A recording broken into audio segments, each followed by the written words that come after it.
지난주에 우리는 신년 예배를 통해서 한 해의 표어가 되는 말씀을 살펴보았습니다. 8절부터 10절 말씀이었죠.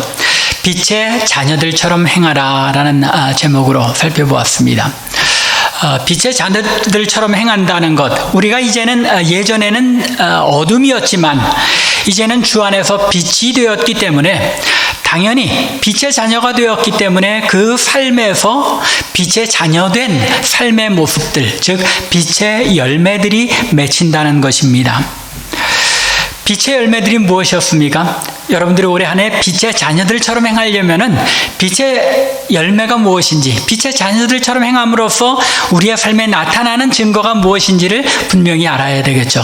3가지였죠. 무엇입니까? 모든 착함, 그 다음에 의로움, 그 다음에 진실함이었습니다. 여러분들, 이 빛의 자녀들처럼 행한다는 것이 이 세상 속에서 아주 단순합니다. 하나님의 백성답게 모든 착함, 분별력 없는 착함이 아니라 하나님의 은혜로 영적 분별력을 가지고 이 세상에서 착하게 사는 것, 그게 이 세상에 빛을 발하는 그런 모습이랍니다. 또한 의로움입니다. 하나님의 의로움, 즉 하나님의 뜻에 따라서 순종하면서 이 세상에서 정의로운 일들을 행하며 살아가는 것. 3번째는 뭐죠? 진실함. 하나님의 백성들에게는 이 진실함이 있어야 된다는 것입니다. 진실하지 못한 일에도 슬쩍슬쩍 다 그렇고 그런 거지, 좋은 게 좋은 거지 하고 넘어가는 것이 아니라, 진실함을 가지고 하나님 앞에 이것이 옳은 일인가 아닌가를 분명하게 분별하면서 진실하게, 또한 충성되게 살아가야 한다는 것입니다. 여러분들이 이미 어느 정도는 다 실천해 나가고 있는 그런 일들입니다. 그러나 이제 올해 한 해 더 이 일에 우리가 몰두해서 우리의 삶에 더 착하게, 더 의롭게, 더 진실하게 살아내자 하는 것입니다. 참된 그리스도인, 그리스도의 피로 말미암아 새롭게 태어난 성도라면 반드시 이 착함과 의로움과 진실함이 그 삶 속에 나타나며 이 열매로 드러날 수밖에 없다는 말입니다. 이렇게 이제 8절부터 10절에서 이 빛의 자녀들처럼 행하라고 권면한 뒤에 이제 사도 바울은 11절부터 14절에서 어두움의 일에 대해서 이 빛의 자녀들이 어떤 방식으로 대하며 또 어떤 방식으로 대처해야 하는지를 설명합니다. 왜냐하면 우리가 빛으로 살아간다는 것이, 빛은 항상 무엇에 대비해서 있게 됩니까? 그 대조적으로 어둠이라는 것이 존재할 때에 빛이라는 것이 참 빛으로 드러나게 되어 있죠. 그렇기 때문에 우리가 하나님의 백성으로 살아간다는 것은 어둠 속에서 빛의 자녀로 살아가는 일입니다. 그러므로 우리가 항상 빛의 자녀들로서 이 세상의 어두움에 대하여 어떻게 대처하며 어떤 방식으로 살아가야 할지를 잘 알아야 한다는 것입니다. 따라서 오늘의 말씀은 빛의 자녀로 살아가자 하는 지난주의 말씀의 이제 2편으로 2부에 해당한다고 말씀할 수 있습니다. 오늘 본문 말씀을 통하여 빛과 어두움의 상관관계 속에서 우리들 빛의 자녀들이 어두움의 일들에 대하여 어떻게 대하여야 하는지, 또 우리가 또 어떤 일들을 하지 말아야 하는지에 대해서, 그리고 어떤 방식으로 빛의 열매를 맺어나가야 하는지에 대해서 생각해보며 하나님께서 주시는 은혜를 나누고자 합니다. 먼저 오늘 본문 11절에서 사도 바울은 빛의 자녀로 행하는 것은 어두움의 일에 참여하지 않는 것이라고 설명합니다. 11절입니다. 너희는 열매 없는 어두움의 일에 참여하지 말고 도리어 책망하라. 열매 없는 어둠의 일에 참여하지 말아야 한다는 것, 이 사실을 강조해서 권면하고 있습니다. 사실 이 말씀은 우리가 살펴보지는 않았지만 7절에서 이미 언급한 말을 다시 반복하고 있습니다. 7절 이전에 사도 바울은 어둠에 속한 사람들의 행동이 어떤 것인지를 이야기하면서 7절에서 그러므로 그들과 함께하는 자가 되지 말라라고 권면합니다.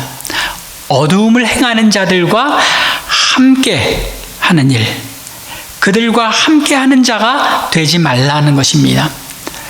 그런데 이제 사도 바울이 다시 한번 11절에서 조금 표현을 바꿔서 어둠의 일에 참여하지 말라고 권면한 데는 나름대로 보다 세밀한 의도가 있습니다.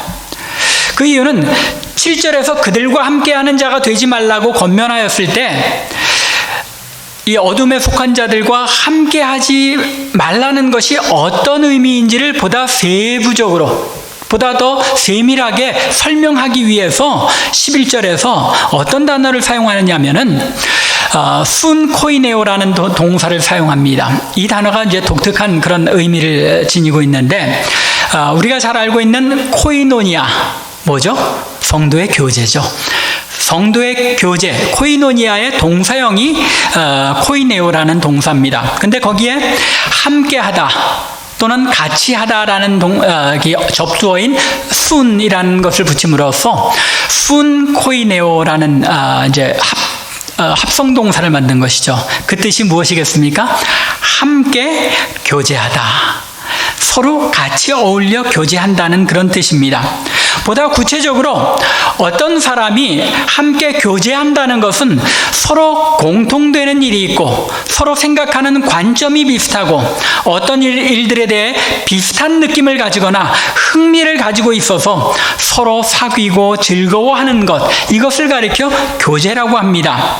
그리고 또한 이것이 성도의 교제가 뜻하는 바입니다. 우리가 성도로 서로 교제한다는 것, 코이노니아를 함께 한다는 것은 우리에게 서로 공통되는 일이 있어서 함께 나눈다는 뜻입니다. 같은 주님을 섬기고 있고 같은 믿음을 가지고 있고 같은 세례를 받았습니다. 그래서 우리가 함께 교회로 모여서 교제를 나누는 것입니다. 이 사실을 사도 바울은 이미 4장 4절부터 6절에서 이렇게 설명합니다. 몸이 하나요 성령도 한 분이시니 이와 같이 너희가 부르심의 한 소망 안에서 부르심을 받았느니라. 주도 한 분이시요 믿음도 하나요 세례도 하나요 하나님도 한 분이시니 곧 만유의 아버지시라. 여기 뭘 강조가 있습니까? 한이라는 단어가 많이 사용됐죠. 한 소망을 가지고 있다는 이야기는 하나의 소망이라는 이야기도 되지만 무슨 얘기입니까? 같은 소망을 가지고 있다는 이야기죠. 믿음도 하나다, 한 믿음이라 하는 것은 동일한 같은 믿음이라는 의미입니다. 세례도 하나다, 동일한 세례를 받았다는 것입니다. 거기에 그뿐만 아니라 하나님도 한 하나님을, 한 분이신 하나님이기도 하지만 동일한 하나님을, 동일한 성령님을, 동일한 주님을 우리가 함께 섬기고 있다는 것입니다. 이처럼 우리가 공통되는 믿음을 가지고 있게 되었고 한 몸으로 부르심을 받았기 때문에 더 이상 열매 없는 어둠의 일에 공통성을 가지고 있는 것이 아니라 빛에 속한 일에 공통되는 관심과 흥미를 가지고 서로 교제하는 존재가 되었다는 뜻입니다. 따라서 어두움의 일에 참여하지 말라는 이 말은 어둠의 일에 공통적인 관심을 가지고 함께 교제하는 자리에까지 들어가지 말라는 뜻입니다. 조금 뒤에 더 자세하게 설명이 되겠습니다만 어둠 일에 공통적인 관심을 가지고 함께 교제하는 자리에 우리가 이 어둠의 사람들과 같이 살아가지 않을 수는 없죠. 그러나 그들과 함께 어두움의 일에 공통된 관심을 가지고 함께 참여하는 자리에 나가서는 안 된다는 것입니다. 성도의 교제가 세상 일에 대한 관심을 나누는 교제가 아니라는 사실이 여기에서 분명하게 드러납니다. 성도가 만나면 세상 일들에 대한 공통 관심사를 나누는 것이 아니라 성도의 공통점, 빛의 일들에 대하여 우리가 대화를 나누고 교제를 나눠야 한다는 것입니다. 어둡고 지저분한 곳을 좋아하는 짐승과 곤충이 있습니다. 예를 들면 이 자리에 계신 주부들께서 부엌을 깨끗이 정리하지 않고 바닥에 이 음식 찌꺼기가 떨어지고 그렇게 되면 뭐가 몰려듭니까? 밤에 바퀴벌레나. 이 캐나다나 미국은 사실 이제 뭐라고 그래야 되나요? 터미네이션이라고 그러죠. 그게 잘 돼 있기 때문에 그런 일들은 좀처럼 없습니다만 예전에 한국에서 살 때 같으면 그렇죠. 음식이 떨어지면 어두우면 쥐가 나타납니다. 쥐가 몰려들고 또 바퀴벌레가 몰려듭니다. 어떻게 깜깜한 걸 그렇게 잘 아는지 불을 켜면 어떻게 됩니까? 확 다 사라지죠. 그러나 깜깜하면 다시 모여서 이 지저분한 음식들을 탐하는 것입니다. 이것이 바로 우리 성도들의 믿기 전에 어둠에 속하였을 때의 모습이라는 것입니다. 어둠에 속한 자들이었기 때문에 빛을 좋아하고 빛 가운데 행하기보다는 어둠을 좋아하고 어둠에 속한 일들을 즐겼다는 것입니다. 사도 바울은 그래서 우리가 어두움의 자녀였을 때에 이런 특성을 가지고 있었다고 설명하면서 12절에서 이렇게 언급합니다. 그들이 은밀히 행하는 것은 말하기도 부끄러운 것들이라. 물론 여러분들이 믿기 전에도 선하게 사신 분들도 계실 겁니다. 그러나 많은 분들, 이렇게 극적인 회심을 한 그런 분들 말씀을 들어보면 참 믿기 전에 내가 얼마나 망난이었는지 말하기도 부끄럽다 하고 고백하는 것들 여러분들 종종 들어보실 겁니다. 이것이 바로 우리들의 모습이었다는 것입니다. 그러나 이제는 주 안에서 빛이 되었고 그렇게 빛의 자녀로 행해야 한다는 것입니다. 더 이상 어두움에 속한 자들이 아니기에 어두움의 일들에 공통적 관심을 가지지 않고 어두움의 일들에 흥미를 느끼지 않는 자가 되어야 한다는 것입니다. 그런 이유 때문에 사도 바울은 열매 없는 어둠의 일에 참여하지 말라는 것입니다. 순코이네오, 어둠에 속한 일들에 함께 관심을 가지고 그런 일들에 함께 사귐을 갖지 말라는 것입니다. 그런데 여기에서도 사도 바울이 재미있게 표현하고 있는 것이 있습니다. 그것은 바로 빛의 자녀로 살아가는 그 삶에는 열매가 맺힌다는 것입니다. 그래서 뭐라고 얘기했습니까? 빛의 열매라고 표현합니다. 근데 어둠에 대해서는 뭐라고 말합니까? 어둠의 열매라고 표현하고 있지 않다는 것입니다. 왜요? 열매라는 것은 어떤 바람직하고 보람된 결실을 뜻하는 단어죠.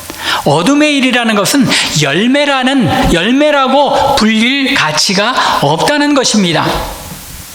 어둠에 속한 일이 어떤 것인지를 잘 나타내 보여주고 있는 것입니다. 어두움 가운데 행하는 일은 보람있는 결과를 나타내지 못한다는 사실 때문에 어두움에 대해서는 어두움의 일이라고 표현하고 있다는 것입니다. 우리가 어둠 가운데 살았을 때 우리가 행한 일들은 보람된 결과를 맺지 못하고 시간만 낭비하는 일들이었다는 사실을 분명하게 드러내고 있는 것입니다.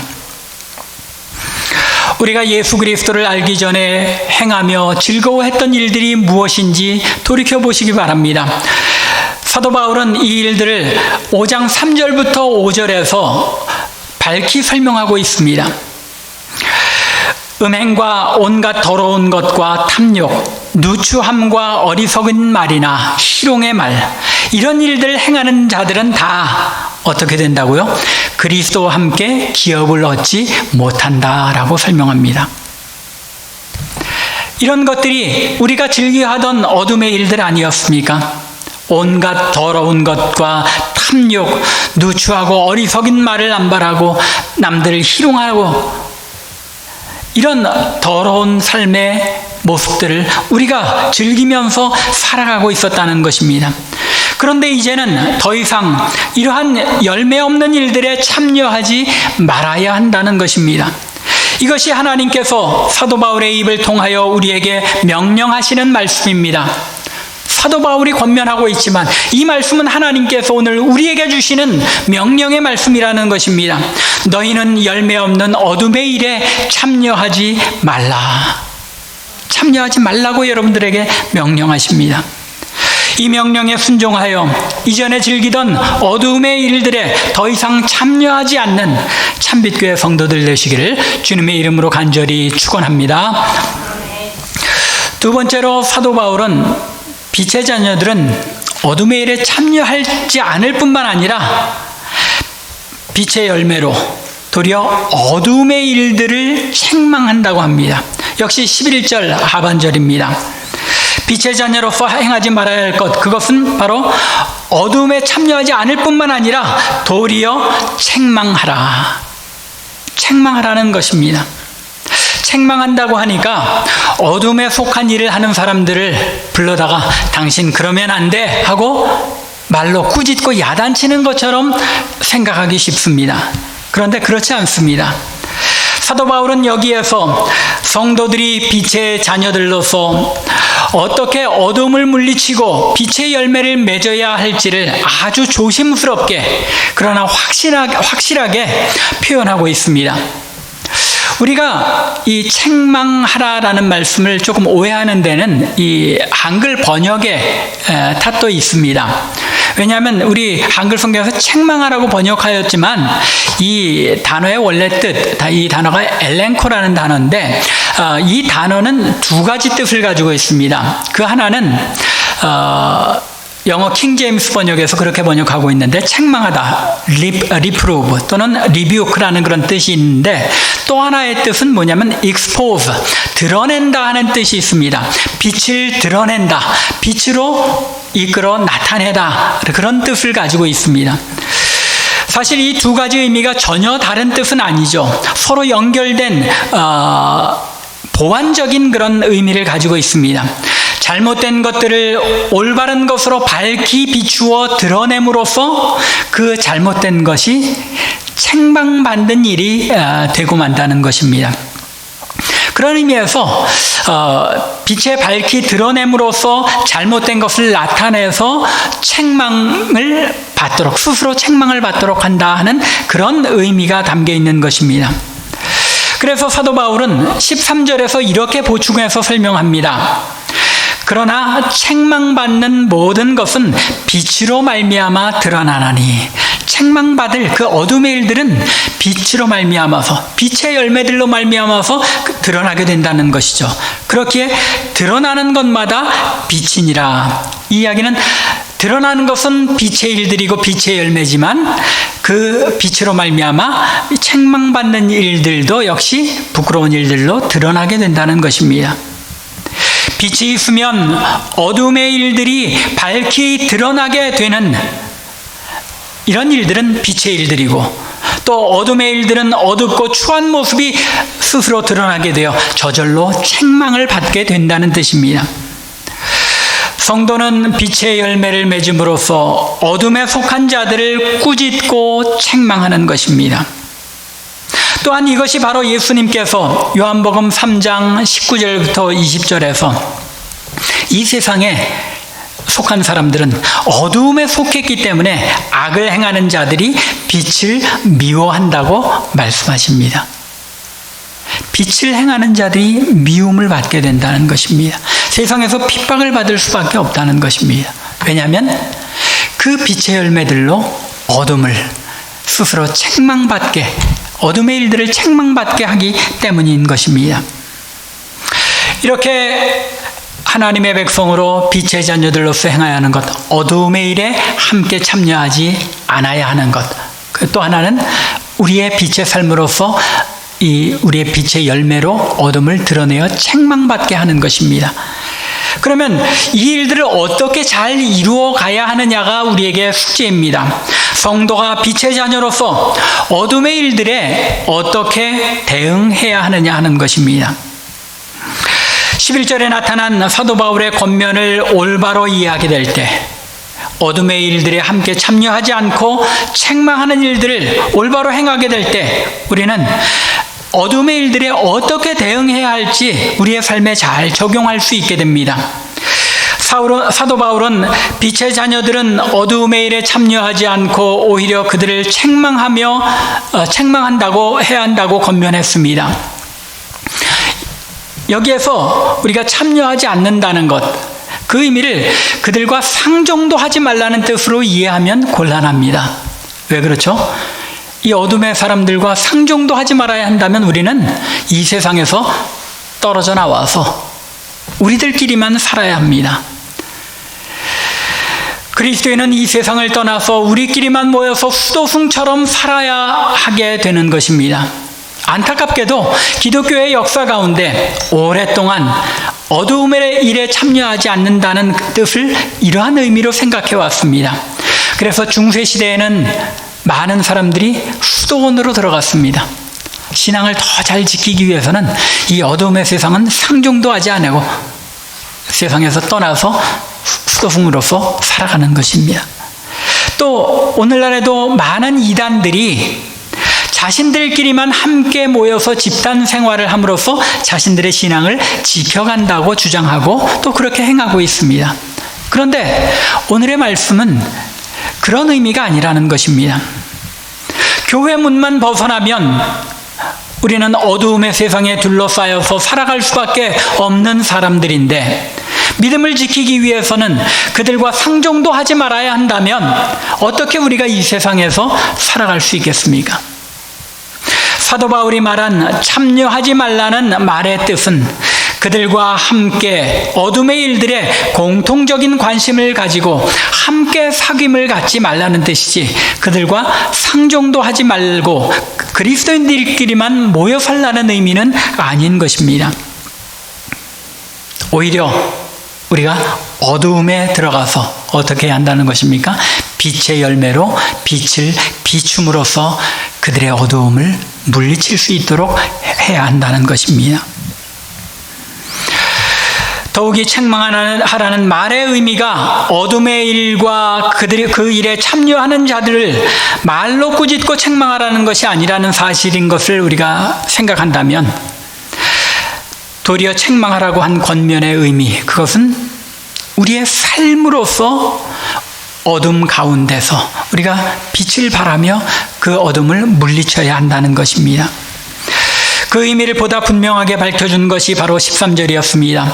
빛에 노출되어 드러나게 되는 모든 것이 눈에 보이게 되는데 그렇게 눈에 보이게 되는 것이 결국은 빛이라고 설명한 이 13절의 말씀은 우리가 빛의 자녀로서 어떻게 어두움의 일들에 접근해야 하는지를 잘 보여주고 있습니다.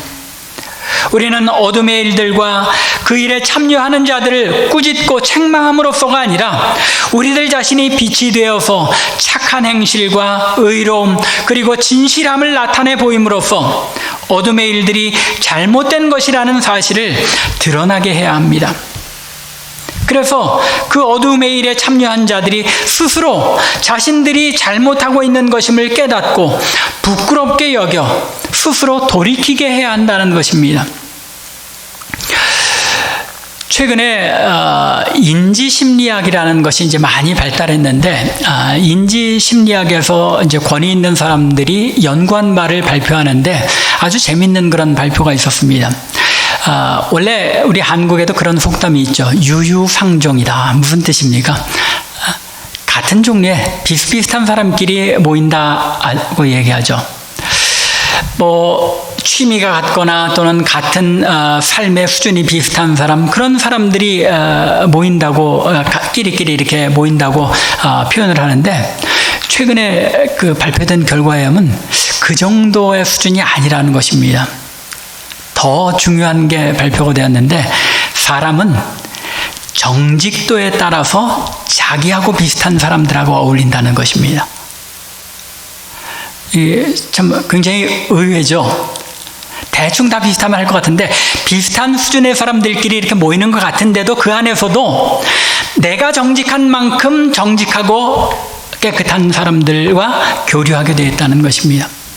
성도가 성도들끼리 교류하고 점점 더 믿음의 삶을 나누며 성도의 교제를 나눌 수밖에 없는 것은 이 세상에서 우리가 빛의 열매로서 의로움과 착함과 진실함을 지켜가면 지켜갈수록 우리는 그런 사람들하고 함께 어울리게 될 수밖에 없다는 것입니다. 그리고 그런 삶의 가치를 가지고 이 세상에서 살아갈 때 우리가 그 빛된 삶의 열매들로 말미암아서 다른 사람들에게 영향력을 미칠 수밖에 없다는 것입니다. 이것이 바로 예수님께서 하신 일이었습니다. 예수님 당시에도 하나님을 바로 섬기는 것이 어두움에 속한 자들, 어둠의 일들을 하는 자들, 곧 세리와 창기, 죄인들을 꾸짖고 그들을 멀리하는 것이라고 생각한 소위 겉으로만 훌륭한 신앙인들이 있었습니다. 어떤 사람들이었죠? 바리새인과 서기관들이었습니다. 신앙을 올바로 지키기 위해서는 죄인들을 멀리하고 그렇게 지내야 한다고 생각했습니다. 그러나 예수님께서는 그들과는 달리 세리와 죄인들, 창기들의 벗이 되어 주셨고 그들과 함께 하시면서 그들 스스로 죄인임을 깨닫고 회개하고 돌이켜 구원을 얻고 하나님의 백성이 되게 하셨습니다. 어두움에서 돌이켜 빛이 되게 하신 것입니다. 여러분과 저도 그렇게 구원받은 하나님의 백성이 되지 않았습니까? 우리가 여전히 어두움의 자녀로서 어둠에 속한 일들을 행하며 멸망을 향하여 폭주하고 있을 때에 빛이신 주님께서 우리를 찾아오셔서 우리가 죄인이며 우리가 행하는 어둠의 일들이 잘못된 일들인 것을 깨닫게 하시고 돌이키게 해주지 않으셨습니까? 이것이 주님께서 어두움의 일들에 대처하신 방법이었고 오늘 사도 바울이 우리에게 권면하는, 아니 하나님께서 우리에게 권면하시는, 명하시는 어둠의 일에 대처하는 방법입니다. 참된 성도의 교제를 세상 사람들과 나눌 수는 없습니다. 우리가 진실한 하나님의 백성들의 그 순코이노니아, 우리가 함께 교제하는 성도들의 교제를 이루어 가야 합니다.